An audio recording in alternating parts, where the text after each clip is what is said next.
FM, Radyo Pangasinan.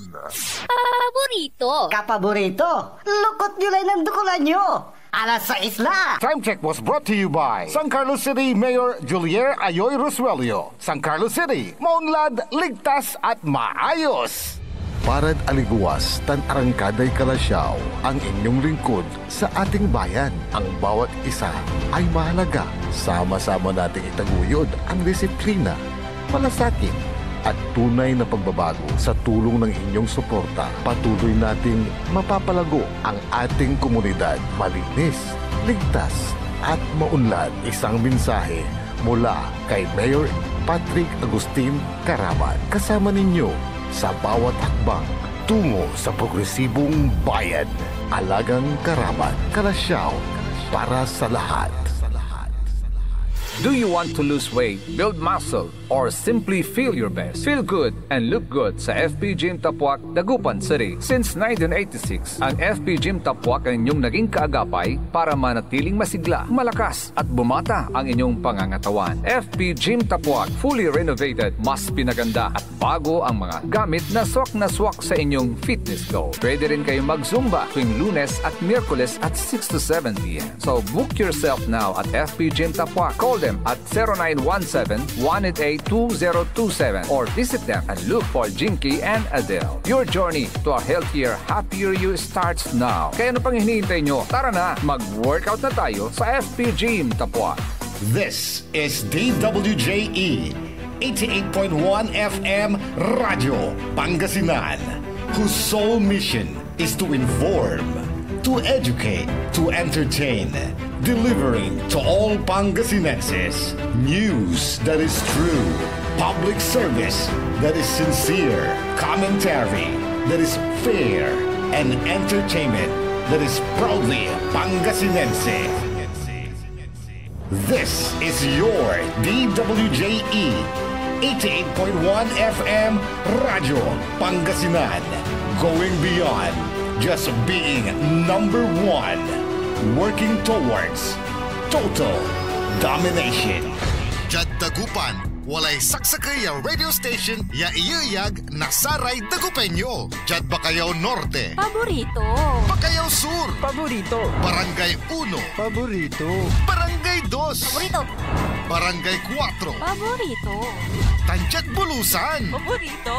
Aya, so 88.1 Radyo Pangasinan.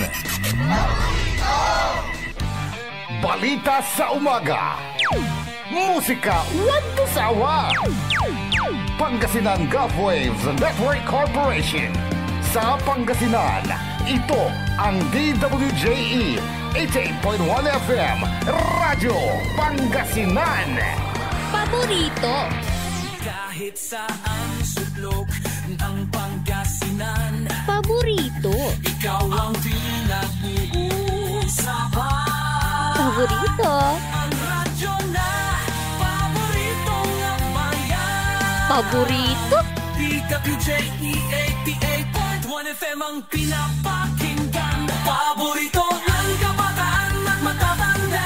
Paborito. Paborito. Paboritong pakinggan sa bus, tricycle, jeep at mga opisina. Paborito mo, paborito ko, paborito natin lahat. DWJE 88.1 FM Radyo Pangasinan. DWJE 88.1 FM Radyo Pangasinan.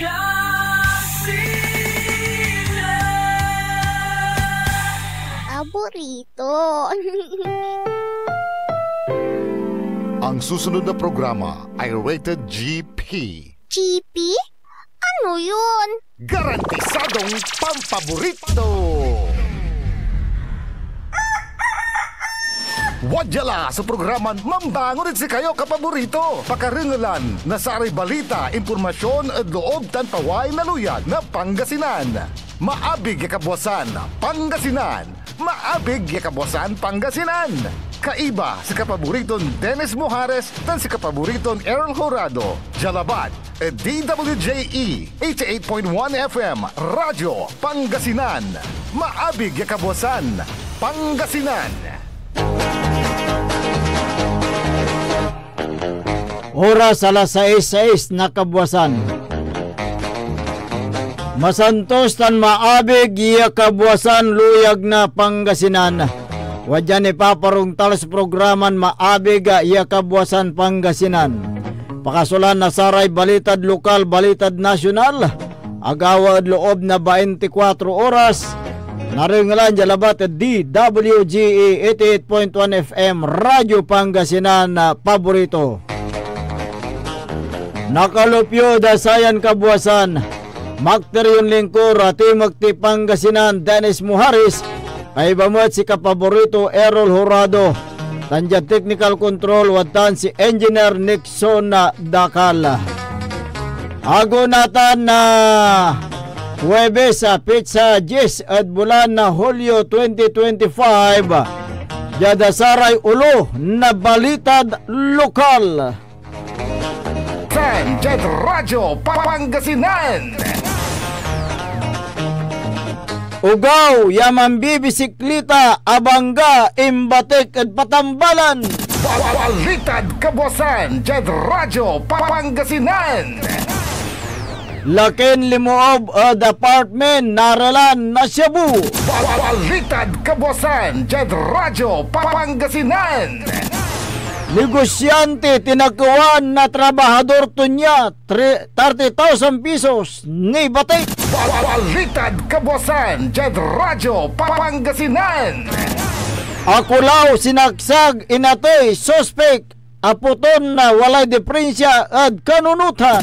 Balitad kabuwasan, Jet Radyo Pangasinan. Duwaran na minor de edad tan driver na motorsiklo asugat-sugatan at aksidente. Balitad kabuwasan, Jet Radyo Pangasinan. Jad balitad nasyonal, barko na walaan na yalugan na seafarer sa nilusob Jad Red Sea, apat iray inatoy. Balitad kabuwasan, Jet Radyo Pangasinan. Duwaran polis ang ansyon at nababalang niya sa Bungiros. Balitad kabuwasan, Jet Radyo Pangasinan. Kipapasan na saray seafarers ya inatake na Huti River sa Nepag ya tutukan unong at kinantulpo. Balitad kabuwasan, Jet Radyo Pangasinan.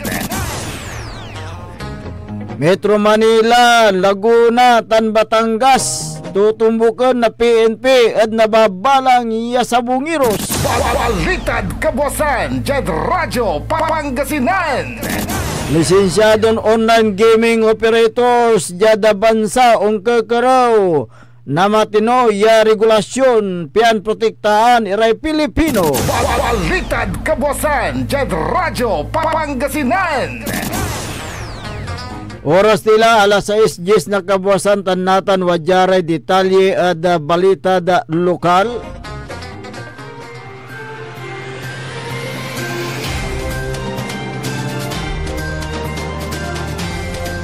Talura sa biktima na aksidente kabiyangan sa duwaran minor de edad ay agawa jad barangay poblasyon Balay na Mapandan Pangasinan.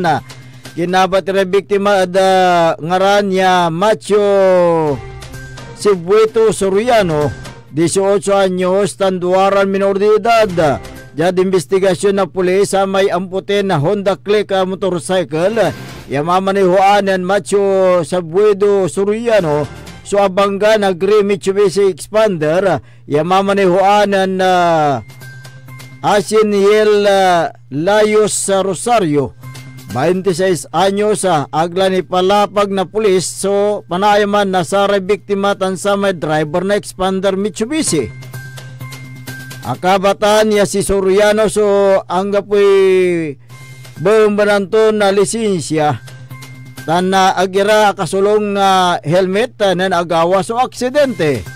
Akagamor na sugata tan gasgas jad nanduran parte na laman na nasaray biktima tan si Karay Batik jad Mapandan Community Hospital. Balitad kabuwasan, Jet Radyo Pangasinan.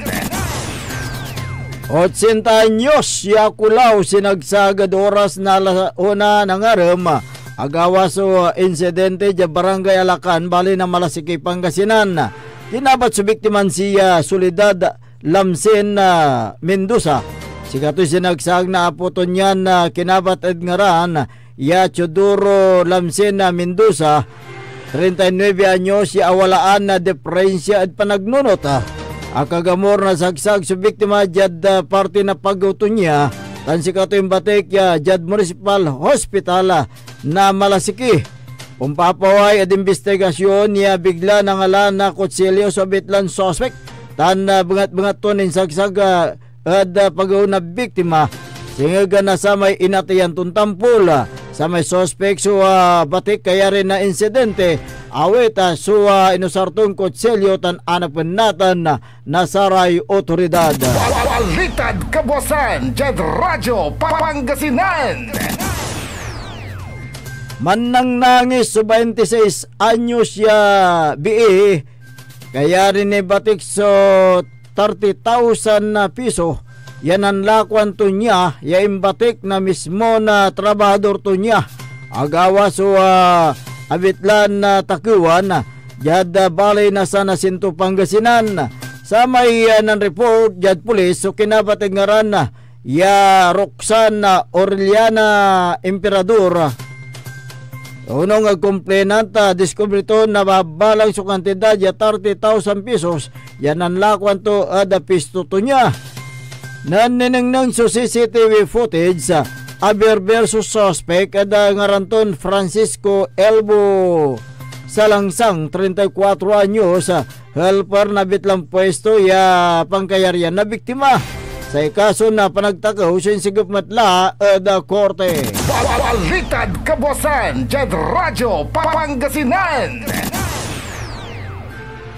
Ugaw yaman bibisikleta talapos na motorsiklo. Agawa so aksidente jad San Manuel San Nicolas Road, Barangay Bonifacio, Bali na San Manuel, Pangasinan. Sa may biktiman na minor de edad so mambibisikleta na nabangga ng motorsiklon blue Yamaha Mio ya mamanihoan na Melvin Lozano Rafaran 28 anyos.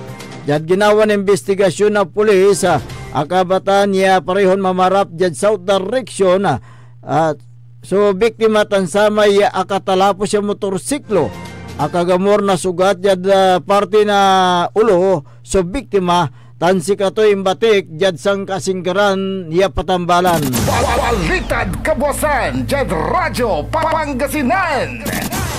Lakin limuob at apartment naralan na Cebu. Agawa so incidente oras na alas 11 na kabuasan. Ya narumog jad sityo Tundaligan, Barangay Bunuan, Giset, Dagupan City. Unong palapag ng Miss Mary Rosa Pinolyar Espanyol 38 anyos jad oras na alas 10:55 na kabuasan sa may suspect ya kinabating ngaranton Kurt Dailan Sadikon Turalde 45 anyos so limuob at DJG apartment nan kinapkapan na saray ng responding police so bitan suspect asamsam at bulsa to niya so 2 gramo na Cebu. Yan ang karga na taluran heat shield transparent plastic sachet tan mambili na 13,600 piso. Sa kaya pirason improvised glass tutor tan sa kaya pirason patch bag color green tan black. Sara ebidensya tan sa may suspect so nawit yung police station for proper disposition. Kaso nin sunggay na Republic Act 9165 sinsigap matla da korte. Balitad kabuasan, Jed Radyo Pangasinan. Naringalan na katibukulan niya balitad lokal antis tayo nanda pagadasaray balitad nasyonal wadya ni Repigaram Paimano. This is Pangasinan Gulf Waves Network Corporation in Dagupan City. DWJE 88.1 FM Radyo Pangasinan. Hindi ba napapansin ang inyong negosyo mga kapaborito? Abay magpa-advertise ka na dito sa DWJE 88.1 FM Radyo Pangasinan. We are located at the 3rd floor of Jumel Building, AB Fernandez East, Dagupan City. or you may contact us at 0968-444-4290 or 0956-168-4908. O bueno mga kapaborito, magpa-advertise na! Wadyala sa programan Mambangon si kayo kapaborito. Pakaringalan na sa aray balita, impormasyon at loob tan paway na luyag na Pangasinan. Maabig yakabwasan Pangasinan. Maabig yakabwasan Pangasinan. Kaiba si kapaboriton Dennis Mojares tan si kapaboriton Errol Horado. Jalabat DWJE 88.1 FM Radyo Pangasinan. Maabig yakabwasan Pangasinan.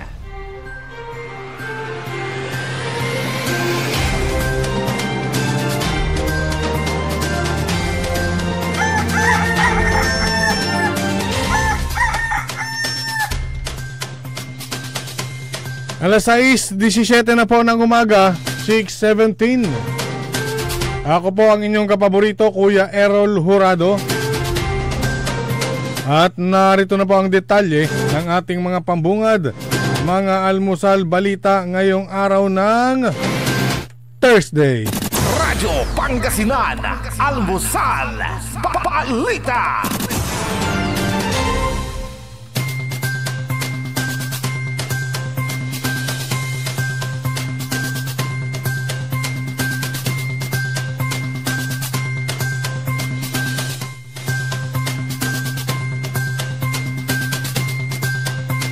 Apat na tripulanteng sakay ng barkong Eternity Sea ang nasawi matapos itong atakihin gamit ang drone at speedboat sa karagatan malapit sa Yemen ayon sa isang opisyal na may kaalaman sa insidente. Sa report ng Reuters, karamihan sa mga tripulante ng barko ay Pilipino. Sa kabuuang 22 sakay ng Eternity Sea, 21 ay mga Pilipino habang isa ay Russian national. Ayon sa Maritime Security Sources, ayon sa mga ulat, ginamitan ng sea drones at rocket-propelled grenades mula sa speedboats ang naturang barko. Nasa banyera na ngayon ang Eternity Sea at unti-unting lumulubog.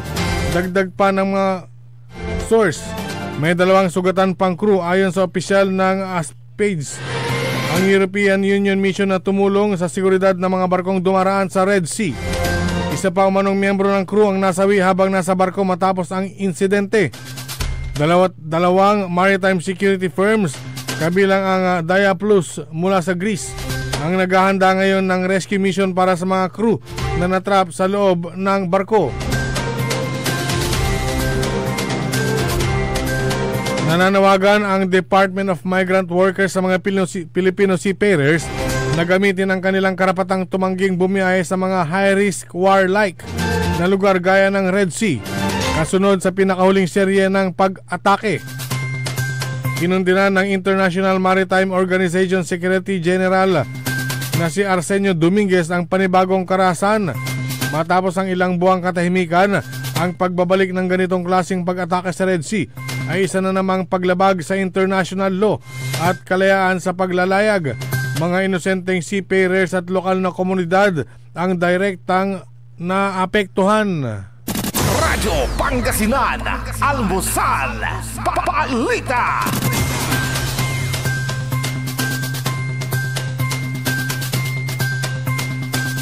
Samantala, ikinabahala ni Senator Rapi Tulfo ang napaulat na pag-atake ng Houthi rebels sa Greek-owned bulk carrier Eternity Sea, lula ng ilang Filipino seafarers habang lumalayag ito sa Red Sea, malapit sa baybayin ng Yemen, July 7.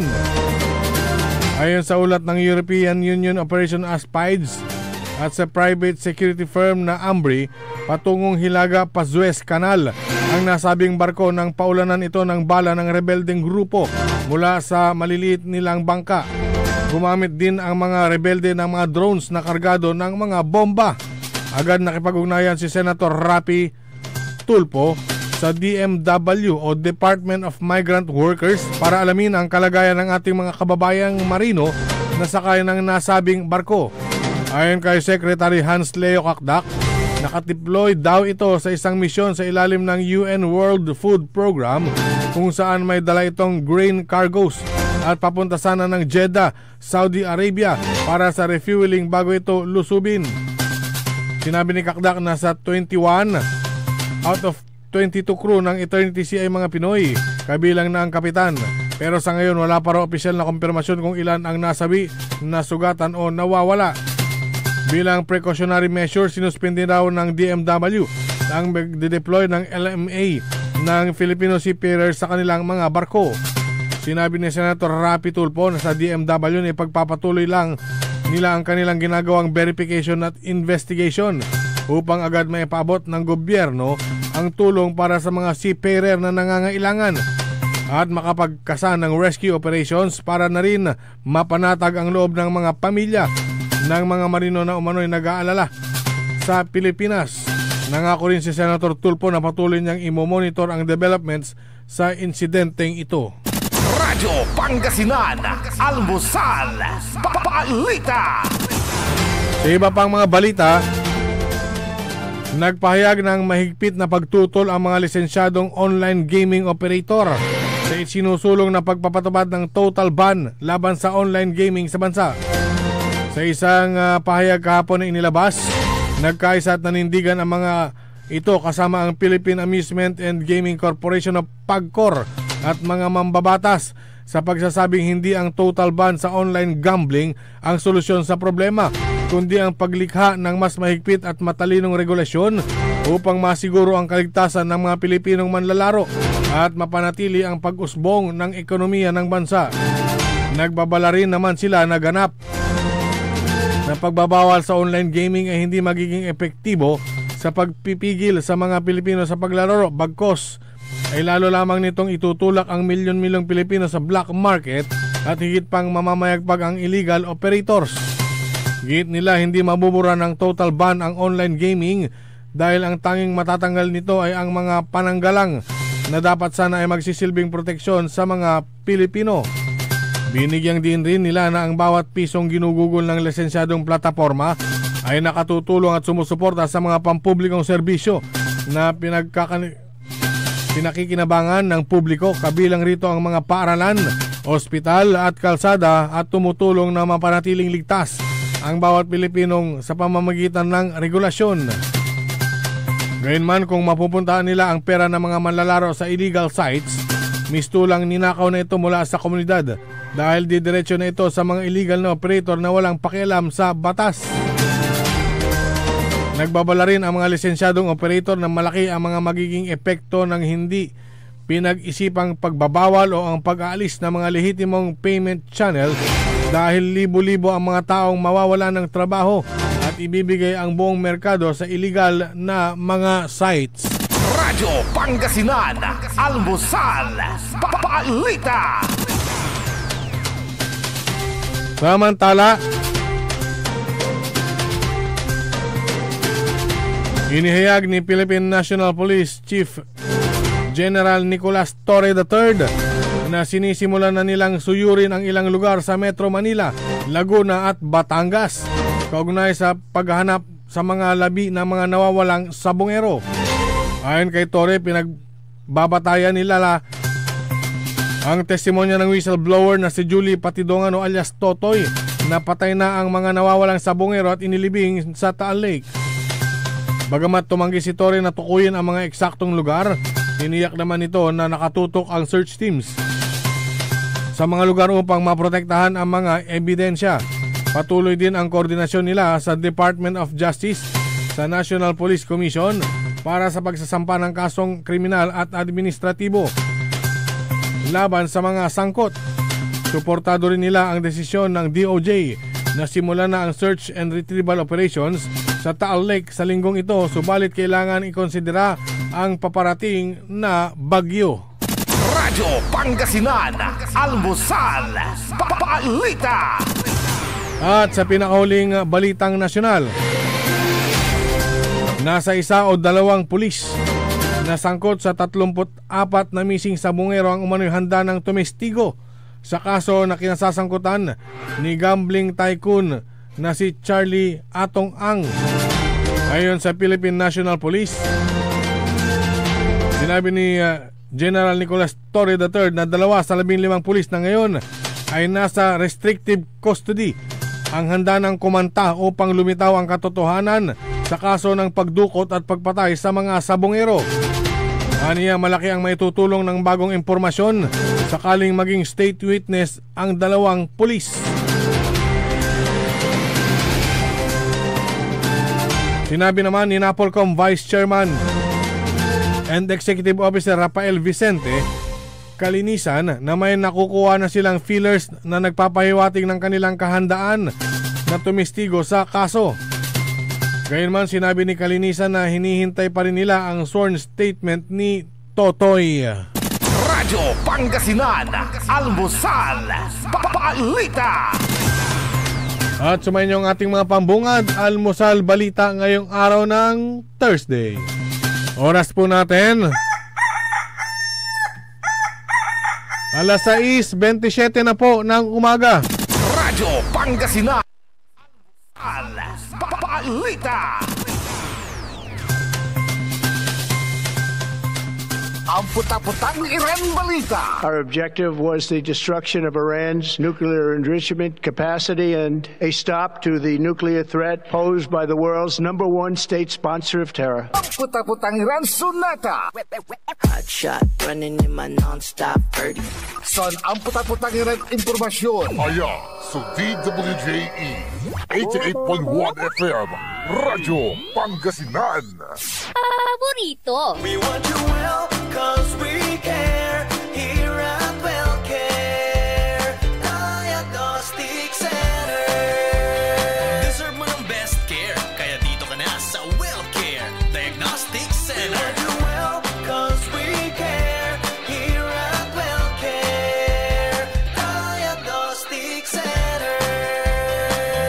Visit WellCare Diagnostic Center, located at the Pandan Town Center, Mapandan, Pangasinan. For reliable and top-notch healthcare services, you deserve the best care. WellCare Diagnostic Center. Are you looking for construction services? Art Construction Services is the name of the game.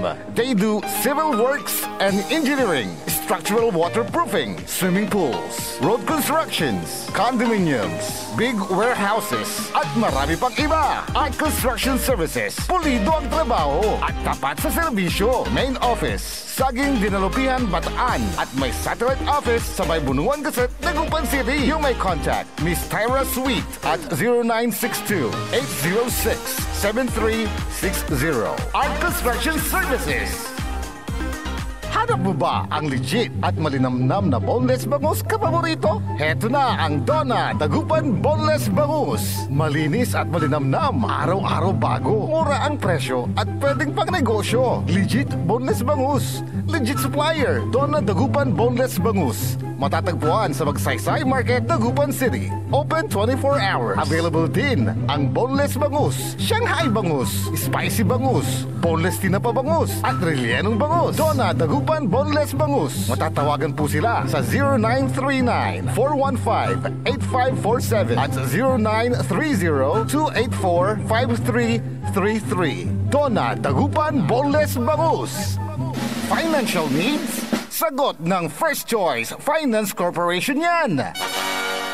They offers loans, collateral loan, auto loan, motorcycle loan, real estate loan, character loan, at marami pang iba. They are located at the second floor, GNM Building, number 86, Bunuan Gazette, Centro, Dagupan City. May branch din po sila sa Urdaneta City at Baguio City. First Choice Finance Corporation. For more information, you may contact 0995-756-9235, 0912-890-2422. 075-540-7591 or 0917-508-9188. First Choice Finance Corporation.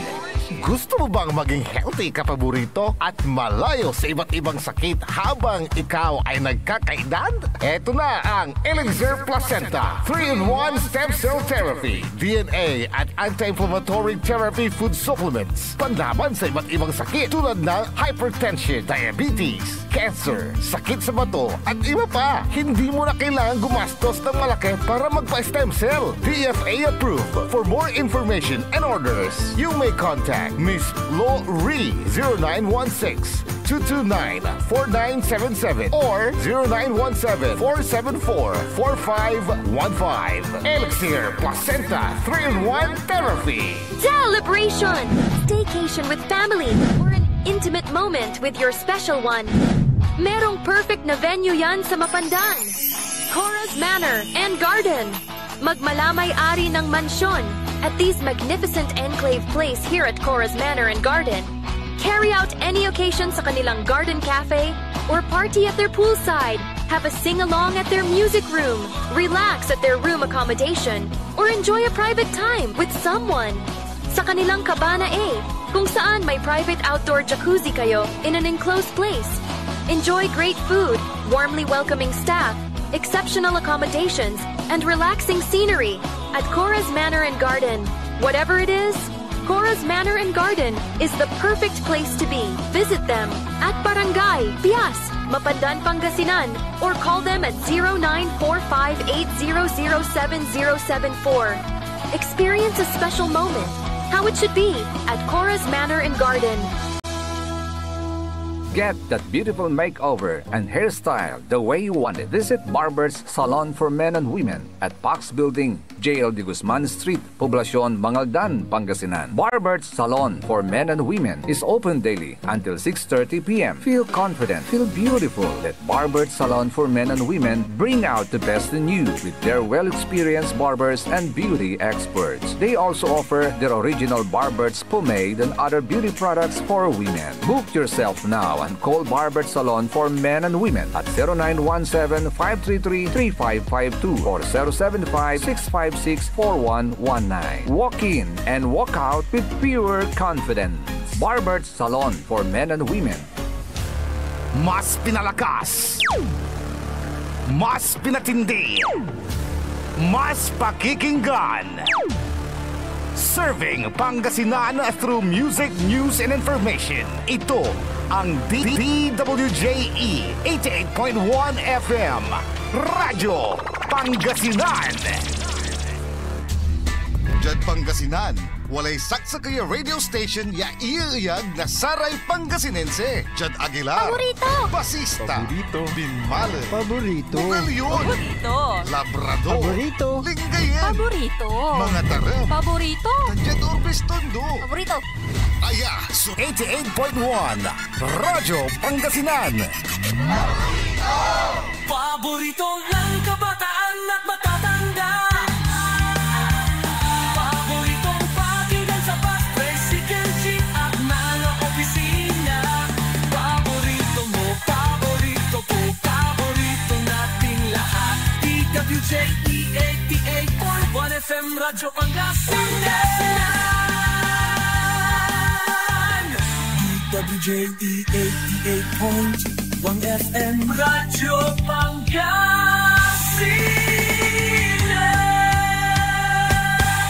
Paborito! Oras alas 6:35 ng umaga. Sa pagpapatuloy ng ating palatuntunan, maabig ya Kabuwasan Pangasinan, ang inyo pong nakakasama sa umagang ito. Ako pa rin po ang inyong kapaborito, Kuya Errol Jurado. Bakterion Lingkor, Ati Magti Pangasinan, Dennis Muharis. At kasama din natin dyan sa technical control si Engineer Nixon Dacal. Good morning kay Manager Joy, baby. Maagang nagigising. Ayan, tulad ng ating mga viewers, marami tayong viewers dito na nakaantabay. Mamaya basahin ko lahat ang mga greetings ninyo.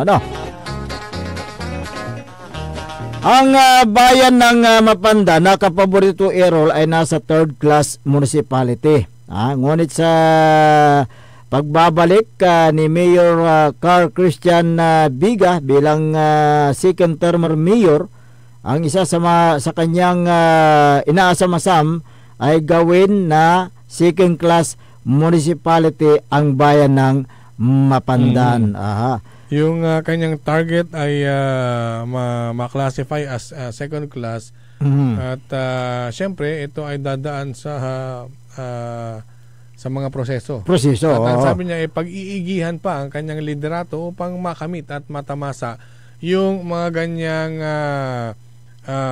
hangarin ng isang leader. Oo, kasi lahat ng mga LGU naman na gusto nila ma-upgrade talaga yung kailang bayan. Siyempre. Oo.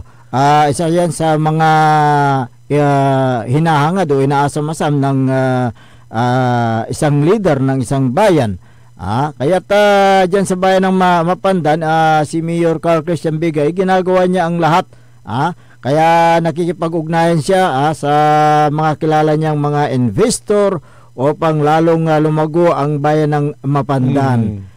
Sa susunod na buwan, darating yung investors na tutulong sa sektor ng agrikultura. Yan yung investors from Mindanao. Mindanao, oo. Sila po ay tutulong sa mga magsasaka.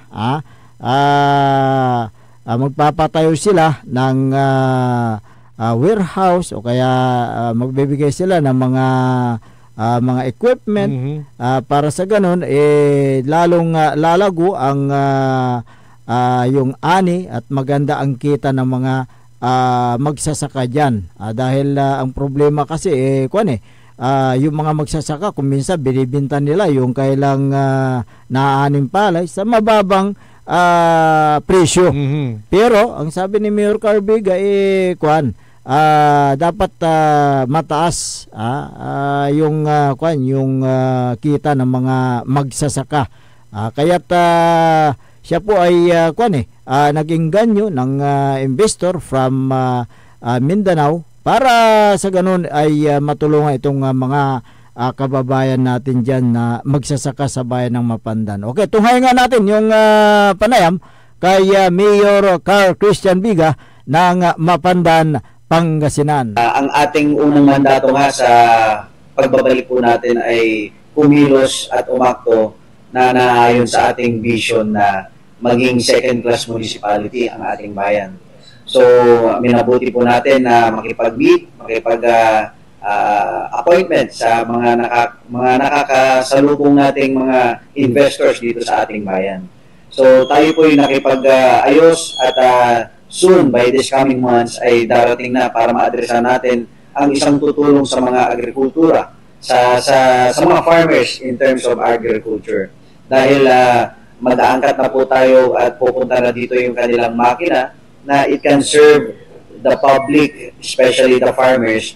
Yung pangarap po nating mayroon na po tayong yung mechanical dryer ng corn and palay. So sila po ay magbibigay serbisyo nun and to make sure ang problema ng mga kababayan po natin ng mga magsasaka ngayon ay napakababa ang presyo ng pambili ng palay. At yan ang isang tutugunan natin ng isang solusyon sa pakikipag-ugnayan po sa isang investor po from Davao. In terms of infrastructure po, during our first administration, ay marami po tayong naumpisa na. And ngayon po, ay itutuloy-tuloy na po natin yan dahil dumarating na po yung mga ni-request po natin from the previous administration ay nagbubunga na po. At unti-unti, i-implement na po natin tulad ng ang napaka-importante na fire department natin. Yung fire station ng bayan ng Mapandan ay itatayo na po natin within this year. Yung plano po ay nakita na po natin at yung bagong itsura po ng isang fire station ng isang bayan ay itatayo na natin dito sa tabi ng PNP station or dito lang po sa mismong harapan ng ating bayan po. Mayor, ang Mapandan is booming town, ano? So ano po ang strategiya na ginawa niyo in your 3 years na naman po? Opo, dati po kasi dead end po ang bayan ng Mapandan. Sabi nga po nila, walang negosyo and all. So what we did po is to at least baliktarin po natin ang pag-iisip ng mga or perception kung paano nila tignan ang nasa interior ng bayan. Ang advantage po ng Mapandan ay bukod sa napakaswerte po dahil madadaanan po tayo ng Pangasinan Link Expressway. So isang entry at exit point dito po sa bayan ng Mapandan ay napakalapit. That gives us an opportunity for economic development. At yun po, unti-unti po tayo makikilala, makikita nila ang bayan ng Mapandan. Ang isang advantage pa rin ng Mapandan ay since interior siya, pero meron po tayong 6 na access sa bawat bayan na nakaiikot. So, nakapalibot sa bayan ng Mapandan. Kaya, ito po yung napakaganda dahil in terms of economic activities, ay hindi po tayo parang isang bayan na isang choke point lang, isang kalsada lang ang i-access po bago ka makarating doon. Pero dito sa bayan ng Mapandan po, ay may 6 po tayo na napakaluwag po ng mga kalsada para po mag-transact, mag-conduct ng mga kahit ano po, in terms of events, in terms of economic activities, pwede po tayong mag-host na dito sa bayan ng Mapandan. Yung programa ng BEA, sir, nagkaroon ng apelido. Yes, opo. Alam po natin na natutukan na rin po yung programang BEA, sir. Yung BEA naman, ang inyong bagong itatagdag sa BEA. Opo, mag-focus po tayo. This is should be the victory in terms of education, employment, and enterprise, yung E. And then, syempre, yung G is good governance. Tuloy-tuloy po tayo. Well, in fact, ngayong umagang ito ay nagkaroon po tayo ng isang meeting with an ISO certified body member at siya po ay nag-present sa atin para po maisama natin ang bayan ng Mapandan since nagkaroon na po tayo ng award na SGLG for the 2 consecutive years. I think we need to level up pa in terms of ISO certification. So, kapag nagkaroon po tayo niyan, yung mga kausap po nating mga investors internationally, ay magkakaroon na po sila ng at least mas kampante, sabihin nga natin, na makipag-transact dito sa bayan ng Mapandan. Dahil, pag may ISO certificate na po ang bayan ng Mapandan, ay mas mapapadali po tayo makipag-usap at kampante nga ang mga kausap natin na, well, itong bayan na ito, kahit na maliit, pero nakakapag-comply naman, transparent ang kanyang mga ginagawa sa kanyang binabantayang bayan. At the same time, ang nagustuhan ko po doon is magkaroon tayo ng pare-parehas na experience in terms of customer handling. Pag pumasok sila sa bayan ng Mapandan, may iwasan na po natin yung kuro-kuro na ito dahil malakas siya sa ganito. Yun kasi mas madali yung pinag-process dahil may ginawa siya or may in-under the table. So mawawala na po yan ng mga pinag-uusapan once na ikaw ay ISO certified. So yun po, pangarap po natin yan at bilang nagtrabaho po sa ibang bansa, ang mga kumpanya po doon ay ISO certified. Kaya nung nakilala ko po si Sir Marvin Javier, ay nagkaroon tayo ng magandang opportunity para po magkaroon tayo ng edge or at least competitive po ang bayan ng Mapandan.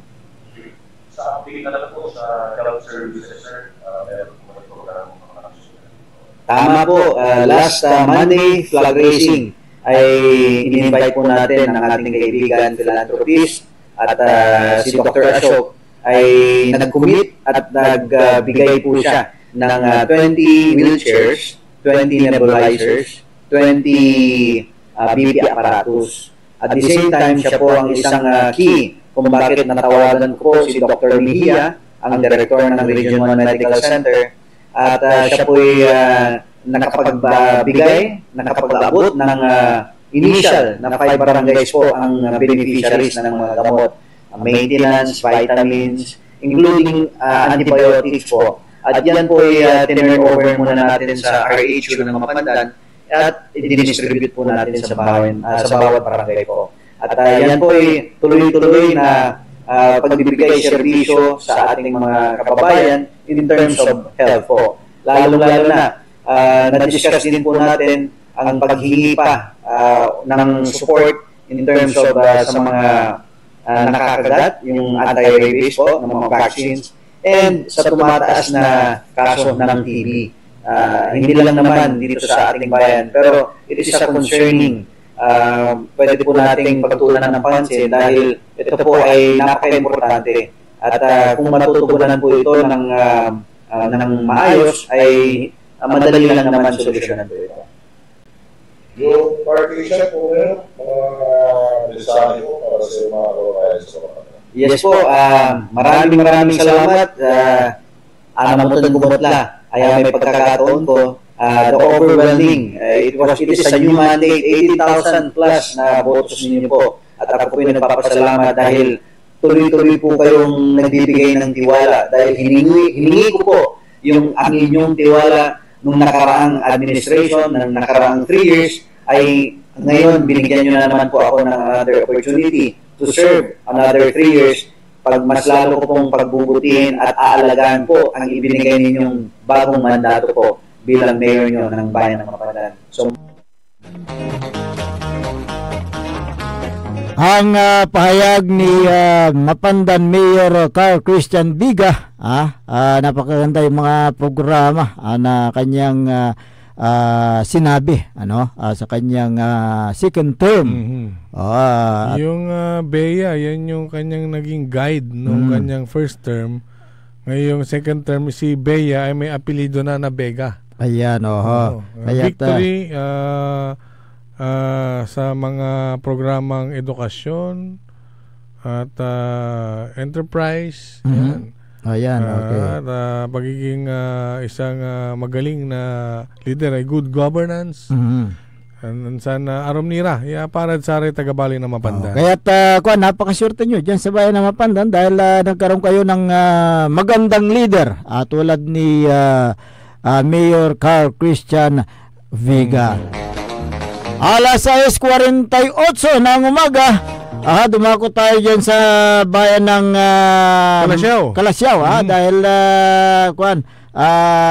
nakapanayam din natin si Liga President Jose M. Pares Jr. ng Barangay Nagsaing. At meron siyang mungkahi. Diyan sa kanyang pag-upo bilang Liga President, dahil bago siya talagang yung tinitingnan niya yung advantages at kung ano ang dapat niyang gawin para makatulong sa mga 24 barangays. Okay.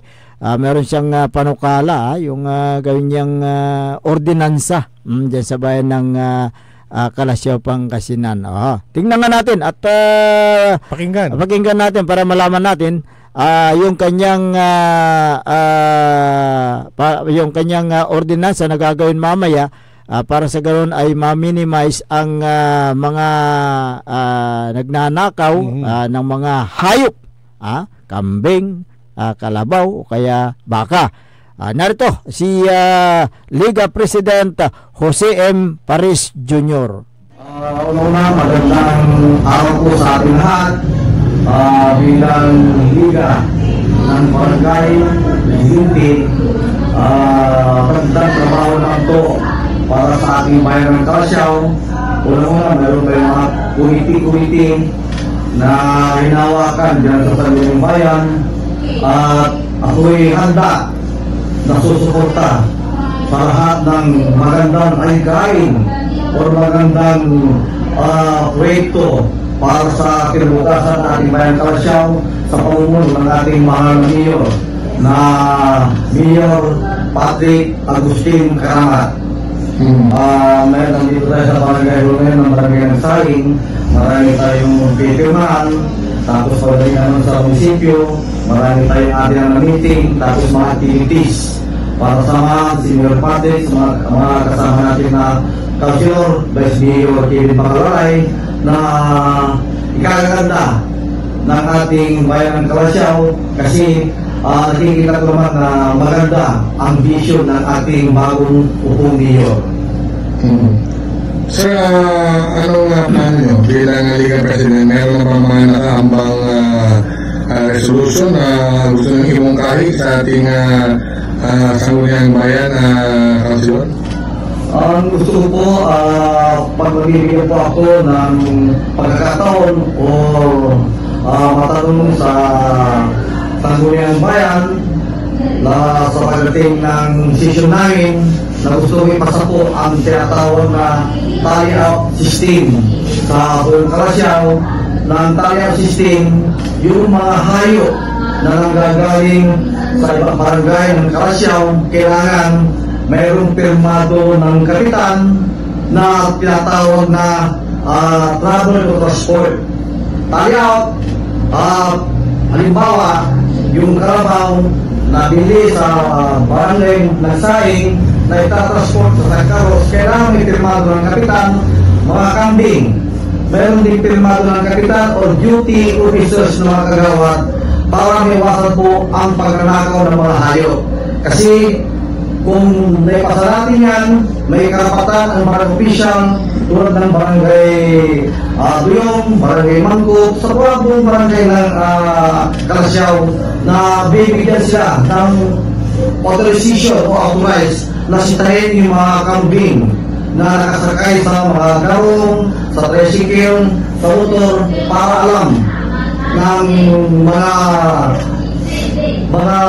kababayan natin o mga barangay official or mga pulis na yung kambing na yon ay galing sa legal na proseso sa bayan ng Kalasyaw o kung saan galing barangay para yung mga magnanakaw takot sila na gumawa ng mga pansama dito sa bayan ng Kalasyaw. Yun po ang gusto kong may pasa sa Sangguniang Bayan na gagawin namin, pagkakasal namin para may pangil po ang tinatawag na ordinance na yun, tally out system. So ibig sabihin sir, bawat hayop na ita-travel dapat may papilis.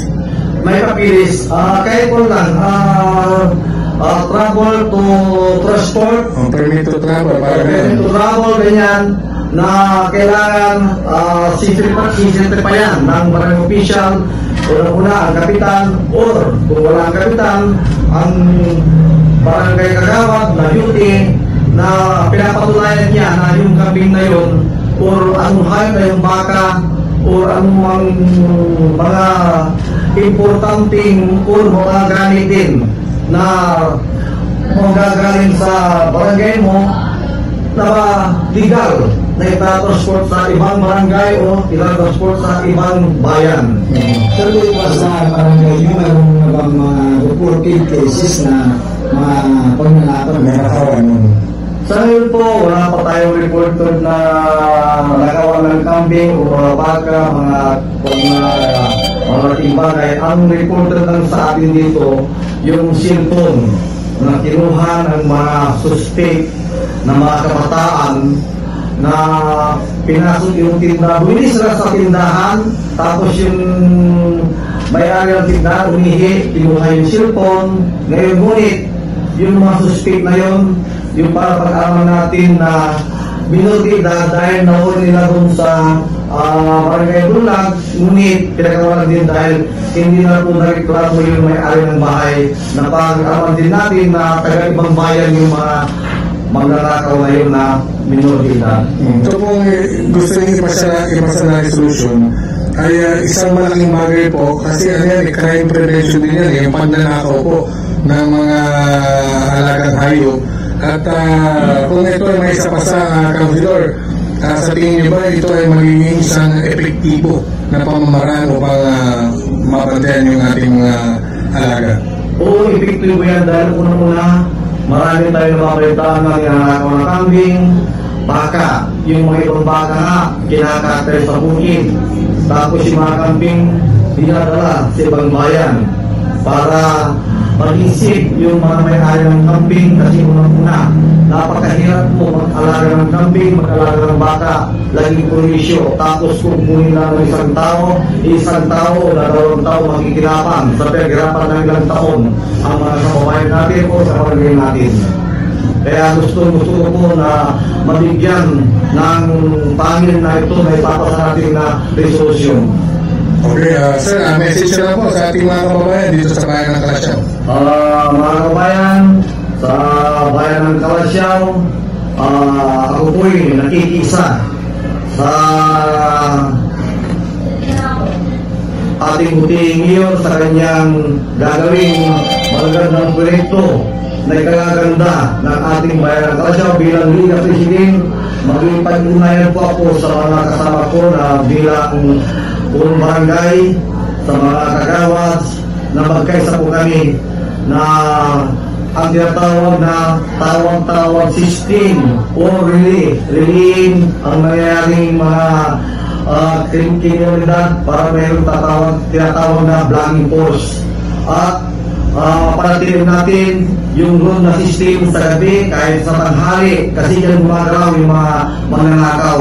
Tunay nga kagabi, nagpunta rin ako kagabi ng alas 12, at least nakita rin natin yung mga street natin, meron kaming portion na street type na hindi gumagana. At least isa rin bagay yun na nabigyan natin ng pansin. Ngunit ang pagrunda kasi dyan makikita ng mga